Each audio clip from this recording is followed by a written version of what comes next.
The tray hit the floor with a crash that silenced the entire diner. Coffee spread across the tiles in a dark, accusing pool, and shards of white ceramic scattered like accusations.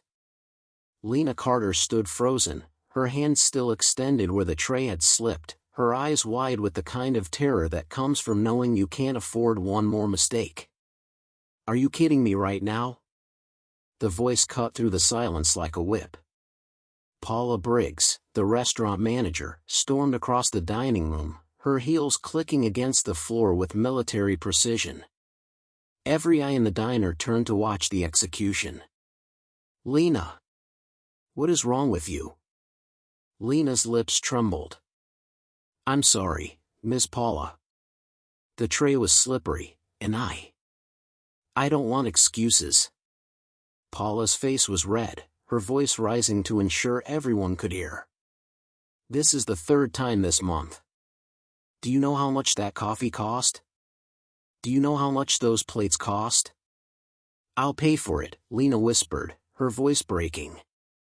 "Please, just take it from my paycheck. I'll..." "Oh, you'll pay for it all right." Paula crossed her arms, savoring the moment like a predator over wounded prey. "You're suspended. 2 weeks. No pay. Maybe that'll teach you to actually do your job." Lena's face went pale. 2 weeks?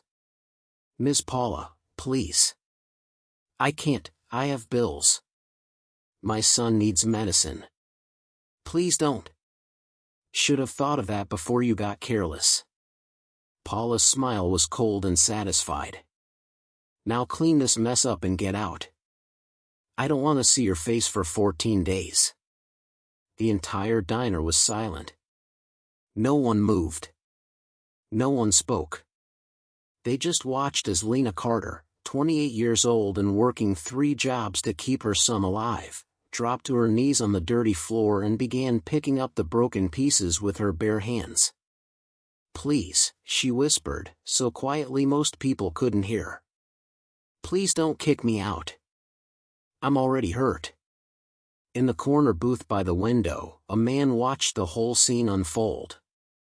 He wore a simple black jacket and jeans, a baseball cap pulled low over his face. His coffee sat untouched in front of him, growing cold as he observed with careful, analytical eyes. To everyone else, he was just another customer. Another face in the crowd. Anonymous and unremarkable. But Marcus Reed was many things, and unremarkable wasn't one of them. He was the CEO of Sterling Restaurant Group, a multi-billion-dollar empire that owned this diner and 47 others across the country. He was worth more money than most people would see in 10 lifetimes. He had power, influence, and respect in boardrooms from New York to Tokyo. And right now, watching this woman beg for mercy while cleaning coffee off the floor with shaking hands, he felt something he hadn't felt in years: shame. This was his restaurant. His company. His responsibility. And this cruelty was happening under his brand, in his name, while he sat 5 feet away doing absolutely nothing. He watched as Lena finished cleaning, her hands red and trembling, her eyes never leaving the floor. He watched as she stood, clutching her cheap purse against her chest like armor. He watched as she walked toward the back exit, her shoulders curved inward as if trying to make herself smaller, invisible, less worthy of attack.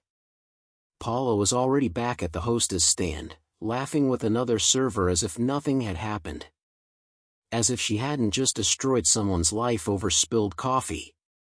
Marcus pulled out his phone and made a note: Paula Briggs. Manager. Elite Diner number 23. Investigation priority, immediate. He'd come to this diner 3 weeks ago on a tip from his director of human resources. Employee turnover was at 60%. Complaint reports were being filed and then mysteriously disappearing. The profit margins looked good on paper, but something felt wrong. His instinct, the same instinct that had built his empire, told him there was rot beneath the glossy surface. So he'd done what he always did when he needed the truth. He went undercover. No security detail. No assistant. No expensive suits or obvious wealth.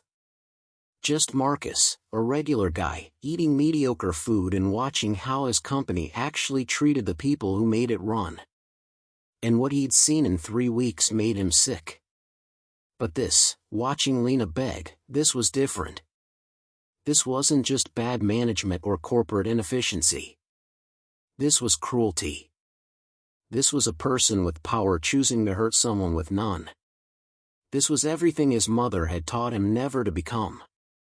Marcus stood, left a $50 bill on the table for a $12 meal, and walked out into the cold afternoon. He had work to do. Lena made it to the bus stop before she started crying. Not the quiet, dignified tears of someone maintaining composure. The ugly, gasping sobs of someone whose last thread of hope had just snapped. She collapsed onto the bench, her purse falling to the ground beside her, and buried her face in her hands. 2 weeks without pay. 2 weeks. The rent was due in 5 days. Ethan's inhaler needed refilling tomorrow, and the pharmacy wouldn't extend credit anymore. The electric bill was already overdue. And now she had no income for 14 days because she'd been exhausted and clumsy and human. Her phone buzzed. A text from Mrs. Chen, her neighbor who watched Ethan after school. He's having trouble breathing again. Should I call 911? Lena's blood went cold. She typed back with shaking fingers, "No. Don't call. I'm coming. 20 minutes. She couldn't afford an ambulance. Couldn't afford the emergency room. All she could do was get home, help him through it, and pray it didn't get worse. The bus ride took forever. Every red light felt like torture. Every stop felt like the universe conspiring against her. By the time she burst through her apartment door, Ethan was sitting on the couch with Mrs. Chen, his small chest heaving with the effort of breathing, his lips tinged slightly blue. "Baby." Lena dropped to her knees in front of her 7-year-old son. "Baby, look at me. You're okay. Mama's here." Ethan's eyes were wide with fear. "Can't breathe good. Mama." Lena grabbed his rescue inhaler from the coffee table, the one that was supposed to last another week but was already running low, and held it to his lips. "2 puffs, baby. Just like we practiced. In, out, in, out." Slowly, painfully slowly, Ethan's breathing began to ease. The blue tinge faded. His small body relaxed. He leaned against Lena's chest, exhausted from the fight for air. Mrs. Chen stood in the doorway, her lined face creased with worry. "Lena, honey, he needs to see a doctor. A real doctor. Not just the emergency inhaler." "I know," Lena whispered, stroking Ethan's hair. "I know. I need time. I'll figure it out." Mrs. Chen looked at her with the kind of pity that made Lena want to scream. "You work too hard, child. That place doesn't deserve you." After Mrs. Chen left, Lena held Ethan until he fell asleep on the couch. Then she sat on the floor in their tiny kitchen, opened her laptop, and looked at her bank account, $147.32. Rent was $950. The inhaler prescription was $85. Electric bill was $120 past due. The math was simple and devastating. She put her head in her hands and tried not to make noise as she cried. She'd fought so hard. She'd worked herself to exhaustion. She'd smiled through the pain and the hunger and the exhaustion. She'd never asked for help, never complained, never stopped trying. And it still wasn't enough. Marcus Reed sat in his corner office on the 43rd floor of Sterling Tower and stared at the employee file on his screen. Lena Marie Carter. Age, 28. Single mother. 3 years at Elite Diner number 23. 4 written warnings in her file. Performance issues, spillage, tardiness, attitude problems. He clicked through to the incident reports. Each one was signed by Paula Briggs, the manager. Each one used language that was technically professional but dripped with contempt. Employee displayed emotional instability during shift. Employee failed to maintain professional composure under pressure. Employees' personal problems are affecting work performance. Marcus had read thousands of HR reports in his career. He knew corporate speak when he saw it. These weren't legitimate performance issues. These were a manager systematically building a paper trail to justify abuse. He pulled up the security footage from the diner. It took 20 minutes of reviewing different camera angles before he found what he was looking for, footage from 3 days before the coffee incident. Lena, working a double shift, visibly exhausted. A customer complaining loudly about something minor. Paula storming over, not to help, but to berate Lena in front of everyone. Lena's face crumpling. Her apologizing over and over while Paula's mouth moved with what was clearly an extended tirade. The footage had no audio, but Marcus didn't need it. He could see everything in Lena's body language, the way she made herself smaller, the way her hands shook, the way she kept her eyes down like an animal trying not to trigger a predator. And he could see Paula's face, the satisfaction, the power, the enjoyment of watching someone suffer. His phone rang. His director of operations. Marcus, the board meeting's in 10 minutes. They want to discuss the Q3 expansion plans. Cancel it, Marcus said. What? Marcus, we can't. Cancel it. Reschedule for tomorrow. I have something more important to handle. He hung up before she could argue. Marcus had built Sterling Restaurant Group from nothing. 15 years ago, he'd been a line cook with a business degree and a dream. He'd saved every penny, taken out loans, and opened his first restaurant at 25. The food was good, but what made it special was how he treated his staff: fair wages, respect, opportunities to grow. People wanted to work for him because he made them feel valued. Then success came. 1 restaurant became 5. 5 became 20. 20 became an empire. And somewhere along the way, in the pursuit of growth and profit margins and shareholder value, he'd lost touch with the human element that had made him successful in the first place.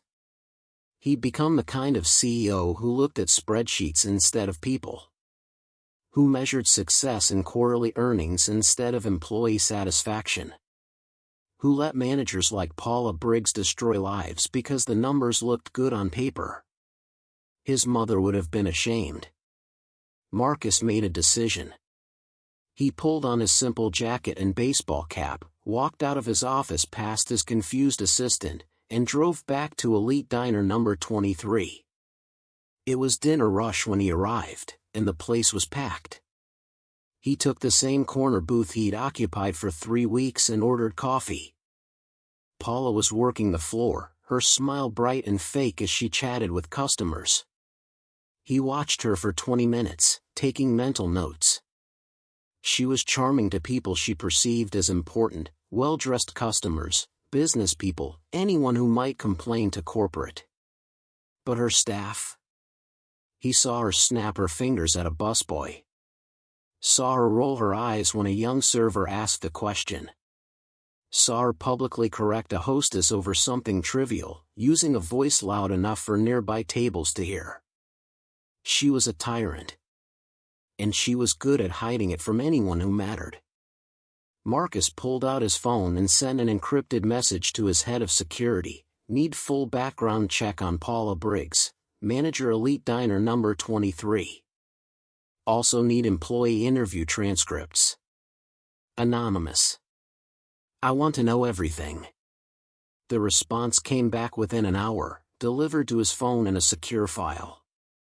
He read it sitting in his car in the parking lot, and with every page, his anger grew colder and more focused.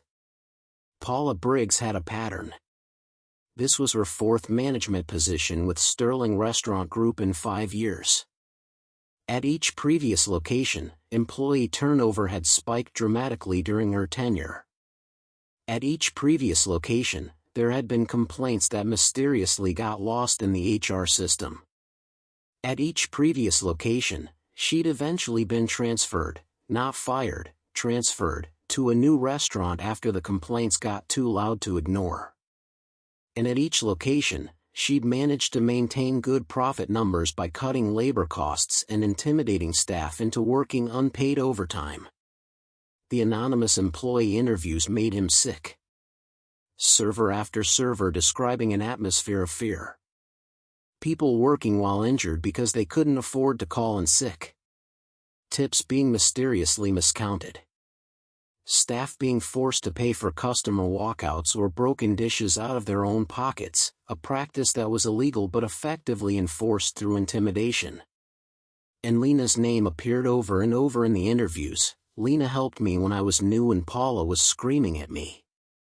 Lena covered my shift when my kid was sick even though she was exhausted. Lena brings food for all of us on double shift days because she knows we can't afford to buy lunch. The woman Paula had just suspended for being incompetent was the person holding that entire team together. Marcus sat in his car as the sun set, reading story after story of casual cruelty and systematic abuse happening under his name, in his restaurants, while he'd been too busy looking at profit margins to see the human cost. His phone buzzed with a text from his CFO, quarterly earnings call tomorrow at 9 a.m. Analysts expecting strong performance. Don't forget. He texted back, I'll be there. But first, I'm fixing something we should have fixed a long time ago. The next morning, Marcus did something he hadn't done in 5 years. He walked into one of his restaurants dressed as himself. No disguise. No pretense. Just Marcus Reed, CEO, in a tailored suit that probably cost more than most of his staff made in a month. The effect was immediate. The hostess went pale. A server dropped a menu. Someone in the back shouted, "The owner's here," and suddenly the entire restaurant was moving in panicked, practiced choreography, the kind that happens when people live in fear of inspection. Paula emerged from the back, her smile bright and professional, her eyes calculating. "Mr. Reed. What an unexpected pleasure. We had no idea you were visiting today. Let me just call a staff meeting," Marcus interrupted. "Everyone. Front and back of house. Right now." Paula's smile flickered. "Of course, sir. But we have customers. Right now, Paula." 10 minutes later, 23 employees stood in the main dining area. They looked terrified. Most of them probably thought they were about to be fired. Marcus stood in front of them, his hands in his pockets, and took a long look at their faces. Young faces. Tired faces. The faces of people who worked hard for little recognition and less pay. "How many of you," Marcus asked quietly, "have worked a shift while you were sick or injured because you were afraid to call in?" Silence. No one moved. "How many of you have been screamed at in front of customers?" A few hands slowly, tentatively raised. "How many of you have had to pay for broken dishes or customer walkouts out of your own paychecks?" More hands. Almost half the staff now. Paula stepped forward, her voice smooth. "Mr. Reed, I think there's been some miscommunication. How many of you," Marcus continued, ignoring her, "know someone named Lena Carter?" Every single hand went up. And on several faces, Marcus saw something that broke his heart, tears. A young woman in the back, maybe 19, spoke up, her voice shaking. "Is Lena okay?" We heard she got suspended. She didn't do anything wrong. The tray was wet from the dishwasher. It could have happened to any of us. An older man, one of the cooks, added, Lena's the best worker here. She'd cover anyone's shift. She never complained, even when, he stopped, glancing nervously at Paula. Even when what? Marcus prompted gently. The cook swallowed hard. Even when Miss Paula made her work doubles 3 days in a row because her son was sick and she needed the money. Even when she wasn't feeling well herself. She never stopped trying. Marcus nodded slowly. He pulled out his phone and opened the security footage file he'd compiled. I want to show you all something. Paula, you especially should watch this. He projected the footage onto the wall using the diner's TV system. The entire staff watched in silence as the video played. Paula, 3 days before the coffee incident, screaming at Lena for 5 straight minutes over a minor mistake. Paula forcing Lena to stay 2 hours after her shift ended to deep clean the walk-in cooler as punishment. Paula, on the day of the suspension, deliberately bumping into Lena as she carried the tray, a contact so subtle it would look accidental on camera, but that had clearly caused the spill. The room was silent when the video ended. Paula's face had gone from tan to gray. That's taken out of context. Mr. Reed, I can explain. Explain what? Marcus's voice was quiet, but it cut through her protests like a blade. Explain how you've been systematically abusing your staff for months. Explain how you've been falsifying incident reports to cover your tracks. Explain how you forced people to work unpaid overtime, took their tips, and made them pay for things that aren't their responsibility. I've been managing this location successfully for. You've been terrorizing good people while I was too blind to see it. Marcus turned to face her fully. Paula Briggs, you're fired. Effective immediately. Security will escort you out. You have 30 minutes to collect your personal belongings. And if you try to take anything that belongs to this company or tamper with any files, I will prosecute to the fullest extent of the law. Paula's mouth opened and closed like a fish out of water. You can't, this is unfair. I've given years to this company. You've given years of cruelty and abuse. That's what you've given. Marcus gestured to 2 security officers he'd brought with him. Please escort Ms. Briggs out. As Paula was led away, still protesting, Marcus turned back to the assembled staff. They were staring at him like he'd just performed a miracle. I owe all of you an apology, he said. This happened in my company, under my watch, because I wasn't paying attention to what mattered. I was looking at numbers instead of people. That changes today. Effective immediately, this restaurant, and every Sterling Restaurant Group location, is implementing new policies, fair scheduling with predictable hours, paid sick leave, healthcare benefits for all full-time staff, a tip protection program, and a zero-tolerance policy for management harassment. The young woman in the back started crying. The cook had his hand over his mouth. Several people looked like they didn't believe what they were hearing. And one more thing, Marcus added. Where does Lena Carter live? The staff exchanged glances. Finally, someone gave him an address. 20 minutes later, Marcus stood outside a run-down apartment building in a neighborhood his car probably cost more than every vehicle on the block combined.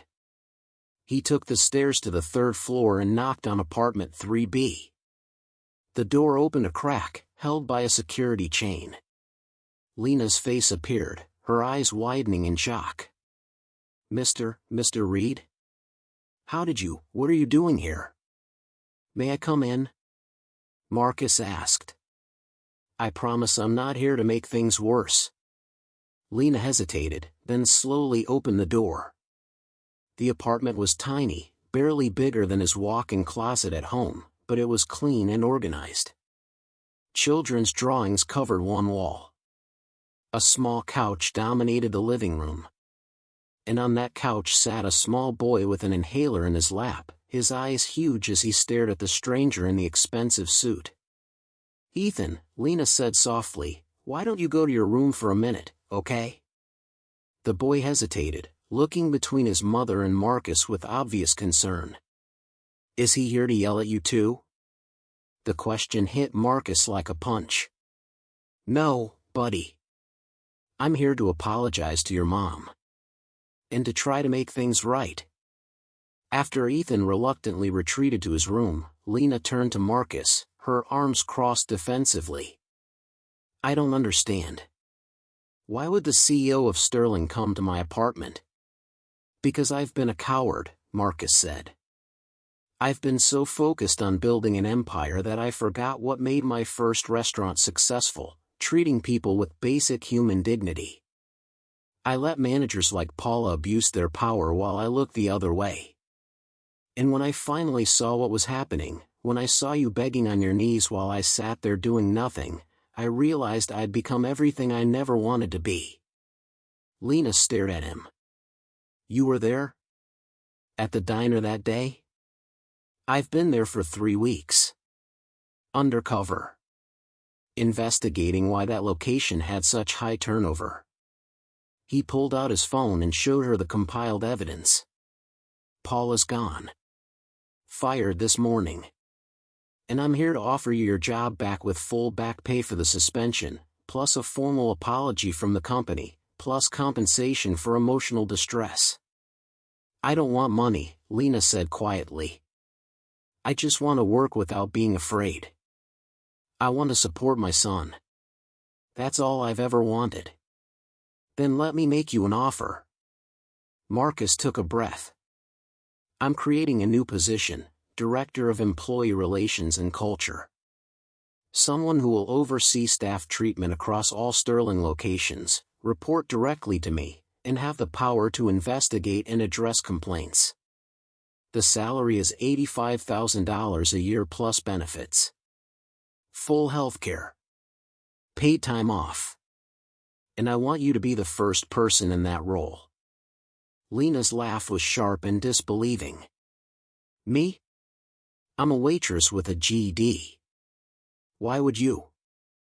"Because you're the one who stayed kind when the world was cruel," Marcus interrupted. "Because your coworkers trust you. Because you understand what it's like to be at the bottom of the ladder, and that's the perspective we need at the top. Because when I watched you on your knees cleaning up coffee, you didn't curse at Paula or the customers or your situation. You just whispered, 'I'm already hurt.' And that broke something in me." Tears were streaming down Lena's face now. "I can't. I'm not qualified. You're the most qualified person I know." Marcus's voice was gentle.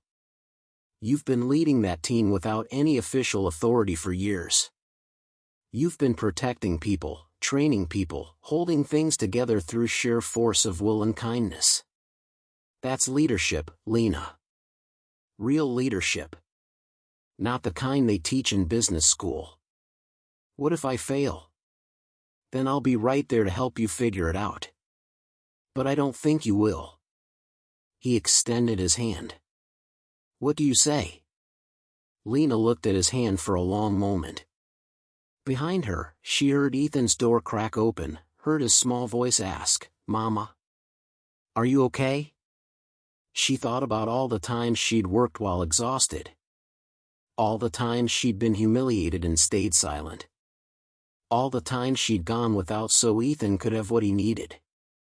All the times she'd wondered if kindness was just another word for weakness.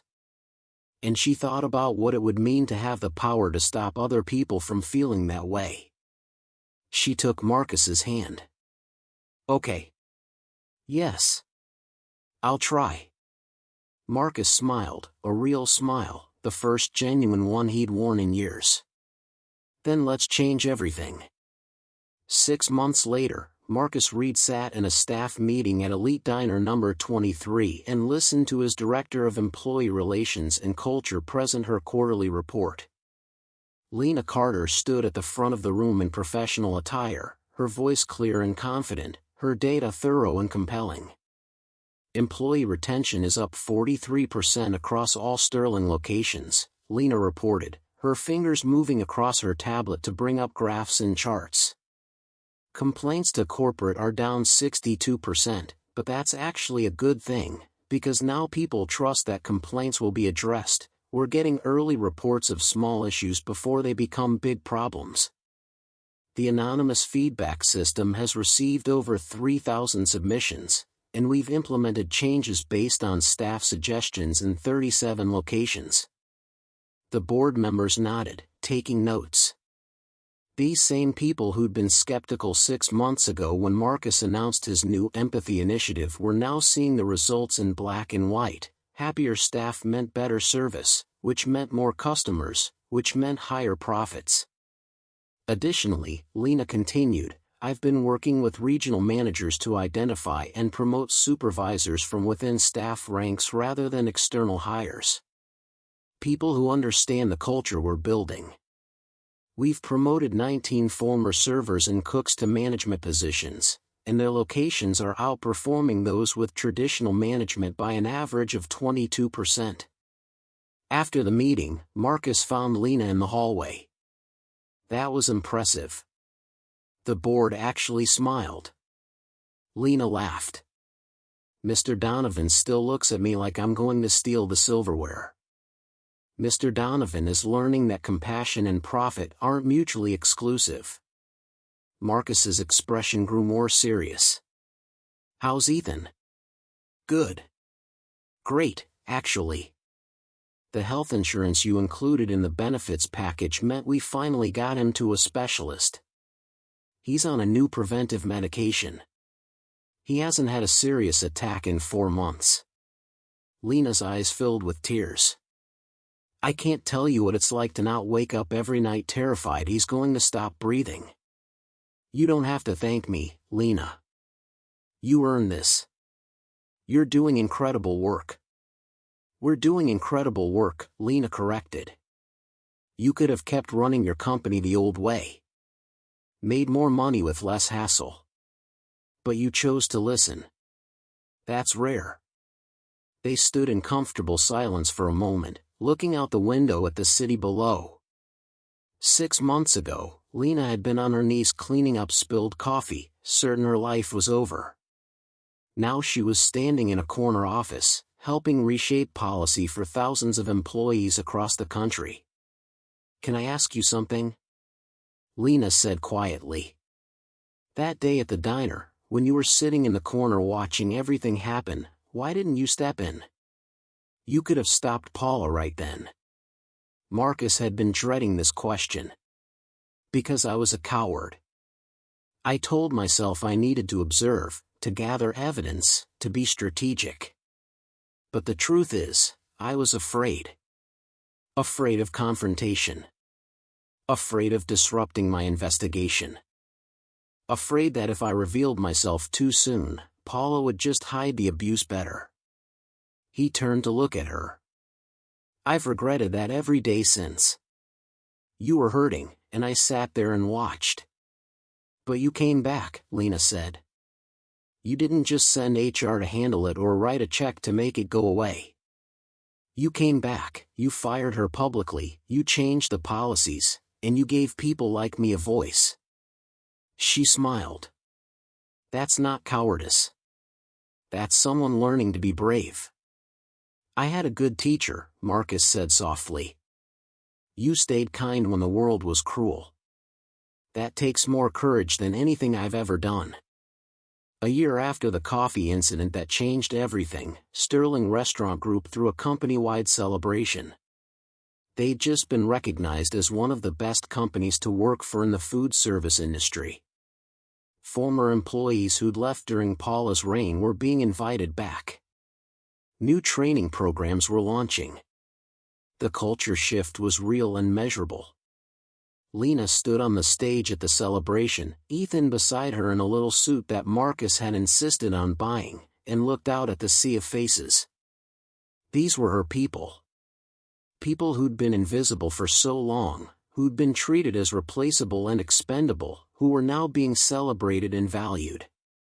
When I was a little girl, Lena said into the microphone, my grandmother used to tell me that kindness was a superpower. I didn't believe her. I thought kindness made you weak. Made you a target. Made you someone people could hurt without consequences. She paused, emotion thickening her voice.